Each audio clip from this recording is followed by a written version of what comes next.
Welcome to Jackson Lewis's podcast, We Get Work. Focused solely on workplace issues, it is our job to help employers develop proactive strategies, strong policies, and business-oriented solutions to cultivate an engaged, stable, and inclusive workforce. Our podcast identifies issues that influence and impact the workplace and its continuing evolution, and helps answer the question on every employer's mind: how will my business be impacted? Despite the potential growth due to the Infrastructure Investment and Jobs Act of 2021 and the CHIPS and Science Act of 2022, the U.S. Equal Employment Opportunity Commission has identified discrimination, harassment, and the lack of gender and racial diversity in the construction industry as challenges to diversity and inclusion efforts in the industry. On this episode of We Get Work, we discuss how key industry stakeholders can take action to enhance diversity and inclusion in their workforces and to help mitigate the risk of EEOC scrutiny. Our hosts today are Lisa Marsh and Mike Hatcher, principals in the Denver and Washington, D.C. region offices of Jackson Lewis. Both are members of the firm's Affirmative Action, OFCCP, Government Contract Compliance, and Corporate Diversity Counseling practice groups, as well as the Construction Industry Group. Lisa represents government and non-government contractors in OFCCP matters, preparing for and defending audits, and counseling employers on issues stemming from OFCCP regulations. Michael assists companies in developing and implementing comprehensive diversity, equity, and inclusion enhancement plans, ensuring compliance with federal, state, and local non-discrimination requirements, and conducting EEOC and DEI audits and investigations.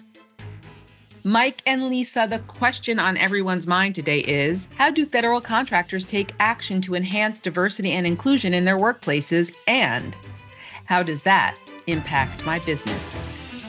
Thanks, Alicia. Mike, thanks so much for sitting with me today. I saw that EEOC published a report in June this year focused on the construction industry and equal employment opportunity. What prompted EEOC's report, and why now? Now is explicitly because of the Investment in Infrastructure Jobs Act, IIJA, and as well the CHIPS and Science Act, two recent acts in the last couple of years that commit the federal government to spending a lot of money, millions of dollars, on things like physical infrastructure, but also manufacturing projects. Those are expected to increase construction jobs enormously in the next couple of years.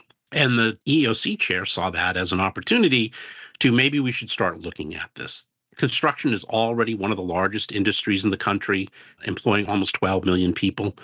And there have been a series of investigations by EEOC that have turned up some egregious acts. Still fairly common use of the N-word, finding nooses on job sites. So combined with the amount of federal investment and the extra federal power that comes with it, the EEOC chair determined that this was a good time to address these issues. And EEOC identified some challenges to diversity, right? You had just mentioned. What does EEOC think are the driving factors behind these challenges to diversity and inclusion in the industry? Well, it was interesting to me in reading the report because they started with historical biases against women and minorities in the industry, that it's a white male-dominated industry. Interesting to me was they didn't just lay the blame for that at the employer side. They included the employers and the unions of having a preference in the past for men, and particularly white men. But they also pointed out to some more specific things, a continuing discrimination in apprenticeships, which is an entry point, particularly to the better jobs in construction, that there's ongoing hostile work environment, particularly for minorities and women, which generates a lack of trust, which EEOC tags as a safety issue, not just an EEO compliance issue, but they say it is detrimental to safety. If people don't feel or they don't jump in to help a minority or woman as fast, you're going to have more workplace injuries and other problems. They also talked about discrimination in things that weren't quite as apparent. You know, everybody thinks about discrimination in terms of recruiting, hiring, promotions, but EEOC also flagged other things that aren't quite as on the radar, like work assignments, hours, because you find in construction, people know not everybody gets to work the same amount. Depends on who gets assigned to a task. And those kind of task assignments can make a big difference. In one example, the EEOC provides, the women were complaining, they were given very basic assignments where less experienced men were given higher skilled tasks. And what that did was prepare the men for the next step to promotion. And when the women came up, they didn't have the right experience. Oh, we can't promote you. You don't have the experience. That's purely objective. But it wasn't because the women weren't being given those opportunities. EOC also said retaliation has been and still is common in the industry. And interestingly to me, they also said that there was a lack of policies, anti-discrimination policies, and poor implementation, which didn't surprise me so much. But according to their study, there are a lot of companies that just don't have appropriate anti-discrimination and harassment policies. Yeah. You mentioned before the apprenticeship programs. Why is that a focus? Why does EEOC want to focus on that? Well, the apprenticeship programs are very important from EOC's perspective for a couple of reasons. One is that it's an entry point to the industry. So somebody who has never been in construction can come in through an apprenticeship program, kind of learn on the job, they get paid. And people that, have jobs, they can't quit their job and go work in an unpaid internship generally, for a year to get the experience. So they come in through an apprenticeship program. It's understood they don't have the experience and they get paid for learning on the job. So just as a general entry point. But also, the apprenticeship programs are usually geared towards higher level jobs. It's what they call the skilled trades. So when you're working on a construction project, there are helpers, that's a job title, or laborers. And then there are the more skilled trades, the mill workers, the people that work with the carpenters, the iron workers, the welders. All of those require more training, and a lot of that training comes through apprenticeship programs. So if you come in through an apprenticeship program, you're more likely to get those higher skilled jobs, which also then lead to promotions and further job advancement. And one of the things that EOC flagged was most minorities are still heavily underrepresented in the industry. They point out that women make up now about 11% of the construction overall workforce, everything, where compared to women are 47% of the entire U.S. workforce. And some people are really happy because a few years ago it was only 7%. Now they've made it to 11. Isn't that great? And EOC is saying, yeah, but we got a long way to go. And even within that advance and that progress, most of the women are still stuck at the lower levels. And that holds true. That's also true for African Americans and Asians.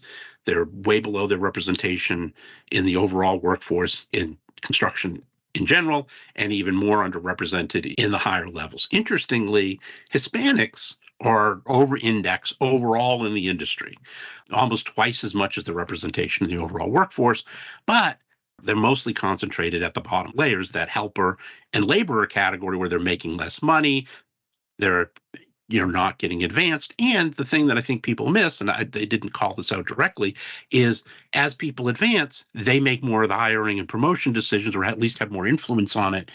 And that also impedes the advancement of women and minorities.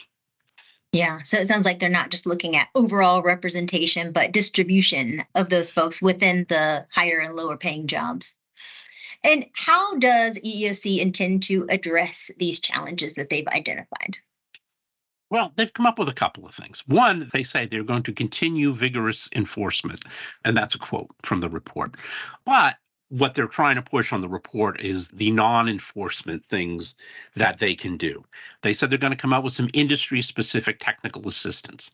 I'd like to talk about it, the progression of an employee. What are best practices in recruitment, hiring, retention, development, promotion? How do you get people prepared to be promoted? Because you don't want to just promote people because, we don't have enough minorities or women, let's promote them. That doesn't do anybody any good because you set them up for failure. But how do you get people prepared to? So they're going to come out with some technical assistance geared towards the construction industry. They're going to try and, as they say, collaborate. So they're going to try and put together meetings of the employers, the unions, workers, worker advocacy groups, civil rights groups, and other federal and state enforcement agencies, which shouldn't be missed. But they're going to try and bring people together and try to get people working together on what are the solutions, what are the problems, what are the barriers to getting where we want to be. They're going to come up with a list and share best practices, as I said, including gathering them from these meetings They're going to partner with employers and unions and try to help upgrade anti-harassment training, both sexual harassment and harassment based on other personal characteristics, and compliance level training so that managers on the job sites know what to do, what not to do, how to report, how to address concerns. And as I said, they're going to work with other agencies, which could be a good thing, but it's also a trap that's sitting out there that as they're coordinating with other enforcement agencies and sharing information, companies that aren't doing so well or have problems are more likely to be switched to the compliance side. Yeah. And do you expect the enforcement actions to look different now that we know that this is a priority for EEOC? I don't know that they're going to look different, but I think they're going to be more intense. And even at the investigator level, they know they're being watched. The chair of the EEOC came out and signed her name to this. And for those who don't know, she's at the end. In fact, her second 5-year term just ended. She's been renominated by President Biden for a third 5-year term. And at the moment, though, she's a holdover. She can hold over until the end of the year, but she's likely to get the Senate confirmation before then and be fine. She's going to be around another 5 years. And she's making this one of her signature programs, which means there's going to be scrutiny from her all the way down to the investigator levels, so they're going to be questions. She's going to ask questions. People are going to have to report. It's the old, what gets measured gets done. And she stated a marker that this is going to get measured. Yeah. Last time we talked about OFCCP's increased focus on construction contractors, so Office of Federal Contract Compliance Programs that oversees construction contractors and other contractors as well. Do you expect EEOC to reach out to and try to collaborate with OFCCP on these types of enforcement efforts? Yes, employers should just definitely expect that. So if you're a federal contractor, you're going to have not only two agencies you have to respond to, but they're going to be talking to each other.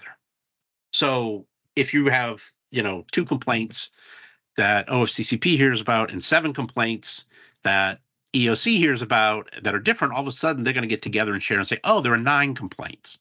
So that's one way that this is going to impact. I think this is something you generally see more in Democratic administrations, which is what we have, that the enforcement agencies work together more closely. That's not saying that any of the agencies don't enforce the law in Republican administrations. They just don't seem to coordinate as much.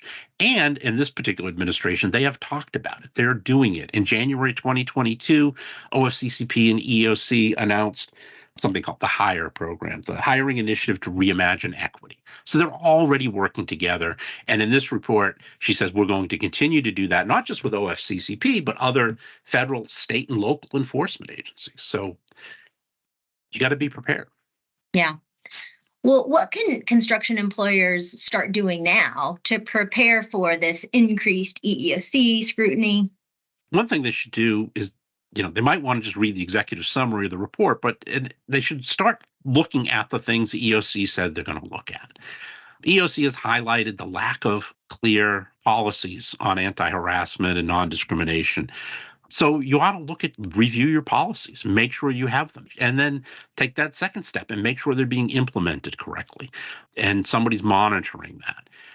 Related to that is training. Train your managers what to do if they get a complaint that even sounds like an EO complaint. I always tell our clients when I do the training is over report, inside the company. If you think it might be related, call HR. Get some help from your internal experts and avoid the situation where, well, I didn't think it rose to the level of a claim, because then you as the frontline manager are making that decision and you own it. So I put it in those terms.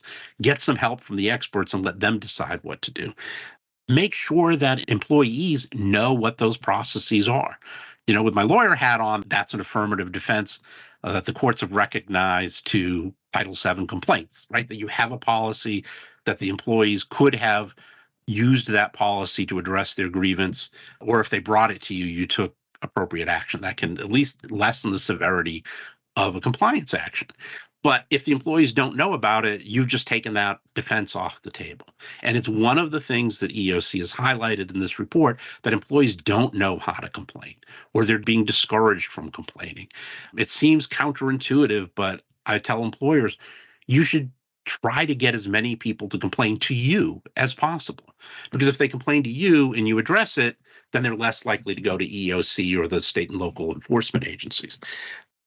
I would also, check your compliance, check your implementation, make sure the policies are being implemented. And at this point, I would say if you haven't done anything recently, do an assessment, just at high level issue spotting.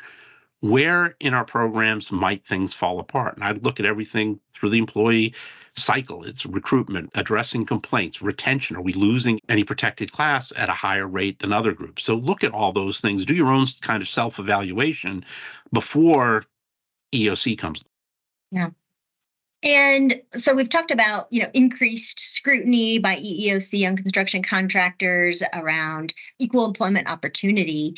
How does the recent Supreme Court decision in the college admissions case impact employers in light of this increased scrutiny, if at all? Well, directly, there's no impact on the law. The Supreme Court case dealt with Title VI of the Civil Rights Act, which deals with programs that use federal financial assistance, and the Equal Protection Clause of the 14th Amendment. Employer actions are governed by Title VII, which hopefully people are familiar with, the Civil Rights Act, which prohibits discrimination based on race, sex, color, religion, and the other acts like the Age Discrimination Employment Act, the other so-called protected classes. All those statutes already prohibit the kind of race-conscious decision-making that was going on in the colleges and universities. They were looking and giving bonus points or making decisions based on race, and admitted that, some people that wouldn't have got admitted were admitted to the schools because of their race. That's been prohibited in employment since Title VII came out. You should be compliant with that. So it hasn't changed the rules, but it has strongly changed the scrutiny that companies will receive. There are a lot of cases out there. People are looking for problems. And what employers need to do is look and make sure that their policies and programs are actually compliant with Title VII. Because with the increased scrutiny, if you are doing something that doesn't comply with Title VII, you're more likely to get called out for it. You're more likely to get sued. You're more likely to get an enforcement action. Yeah. Well, anything else employers need to be thinking of? I think in general, just pay heed to the fact that the chairwoman of the EEOC has put a stake in the ground and said, I am going to focus on construction. We as an organization, and she's been in charge 10 years, mind you, where she's been on the EEOC. She wasn't the chair for most of that, but she's been around for a while, and she's saying, we as an organization have not focused on this industry, and I am going to do that. And part of it's because this industry is getting a lot of federal money that it wasn't getting before, between the Infrastructure Act, the CHIPS and Science Act. There's a lot of construction going on. It's federal money. It's the people's money. And that's the way they look at it. This is taxpayer money. Taxpayers ought to be treated fairly. And in looking at it, she's gone back and said, construction is a particularly bad environment for a lot of people. That's not to say it's everybody. It's not even to say it's a worse compliant industry. But some of the problems are just really horrendous, really egregious, that you don't see even so much in an office environment. Now, I've investigated nooses in an office environment, but I've heard of and seen a lot more on construction sites. And that's the kind of thing. This report also gives a lot of examples. And there's N-word and nooses and unconsented touching of women and people saying, oh, you don't belong here. And I think it's interesting, as I said before, the chair tied that into safety. I wouldn't be surprised if she starts talking to OSHA, about this discrimination and retaliation is creating health and safety problems. So it's not just the employment agency enforcement you need to worry about. It's a lot of things. Yeah. Great. Well, thank you so much. You've given us so much to think about, and appreciate your time. Okay, thanks. It was great chatting with you. You too. Thank you for joining us on We Get Work. Please tune into our next program, where we will continue to tell you not only what's legal, but what is effective. We Get Work is available to stream and subscribe on Apple Podcasts, Google Podcasts, Libsyn, Pandora, SoundCloud, Spotify, Stitcher, and YouTube. For more information on today's topic, our presenters, and other Jackson Lewis resources, visit jacksonlewis.com. As a reminder, this material is provided for informational purposes only. It is not intended to constitute legal advice, nor does it create a client-lawyer relationship between Jackson Lewis and any recipient.